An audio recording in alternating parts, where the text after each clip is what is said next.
Welcome to the WD168. God gives us 168 hours every week, and this week we even got an extra hour to live, love, and enjoy. This is our take on this 168 from the Western Diocese. Once again for us, Armenia and Artsakh take center stage in our news for the week. True, we don't live in a bubble. The pandemic and the elections are huge. And by the way, we record WD168 on Tuesday, so elections are taking place as we speak right now. But it goes without saying that Armenia and Artsakh have to be our concern because, well, let's start off with a simple definition. This is not about boundaries, Stalin's appropriations, or anything else that you hear when people discuss Artsakh and Armenia.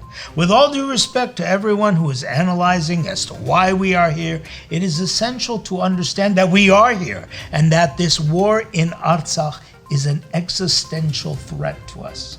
Now, I know we're looking at the 168 from the Western Diocese, but we're going to look at this menacing and powerful statement, not as if it's a couple of words tagged together as existential threat, but as the immense and awesome story that it does tell.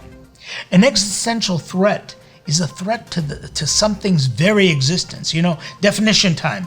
Existential threat is used to describe threats to actual living things, as well as to non-living things, such as the country and an ideology.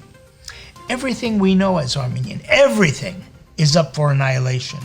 We have been sharing with you the word genocide, not to alarm you only, but to define what is happening in Artsakh. More and more scholars and worldwide observers are identifying the actions against Armenians as genocide. Last week, we participated in a panel on Artsakh at the University of West Los Angeles and had a chance to explore the ramifications of just such a designation with the scholars in the field. The world should be alarmed. The world should react.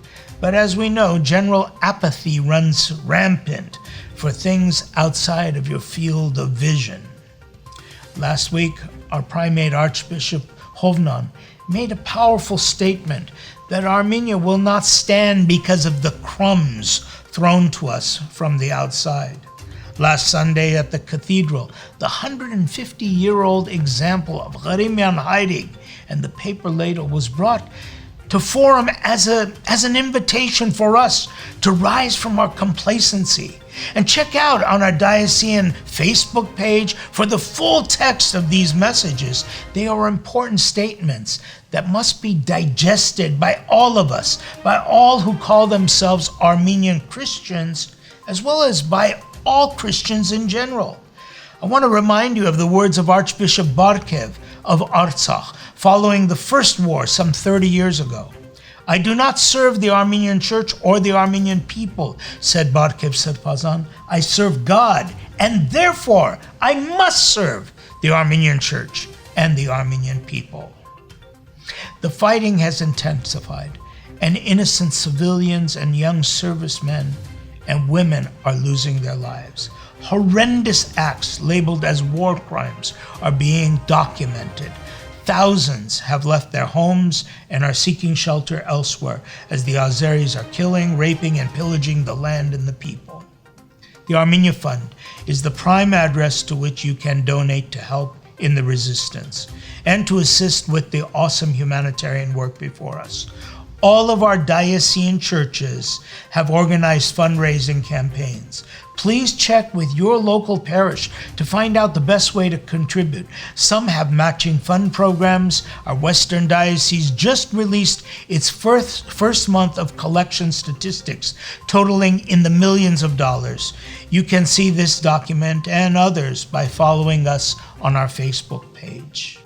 While you're there, scroll down a bit. But check us out on all the socials, but you'll find information. There are panel discussions, lectures, inspirational invitations, directed prayers that will help you stay informed. For instance, Father Avedi Sabovian and Haig Madoyan participated in a podcast moderated by Vazken Movsesian about war and the Christian response, historically and ethically today, issues of justice. You'll find analysis and stories of inspiration, such as the AYF hunger strike, our Sirpazan's message to them, but not only to AYF, but to all youth. Elsewhere, you'll find prayers for every moment of the day. Monday evening, our Sirpazan invited members of the different Armenian congregations to come and share in the moment of solidarity before the holy altar at the cathedral. That service and all of these services are archived on our pages. Coming up this Friday night will be a prayer vigil until midnight at the Holy Apostles Church in Tahanga, while all of our priests offer prayers and messages for the day. Bottom line, this is a time to stay connected, not lose hope, and bring your participation against this existential threat, against the evil of genocide. You're being called to, instead of commemorate a genocide, help stop one.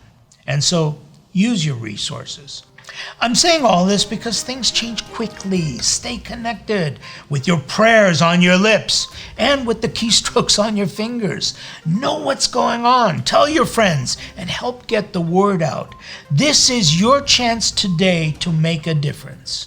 And I leave you with those thoughts today and look forward to seeing you in church, online, and again next week as we look at that 168 from the WD.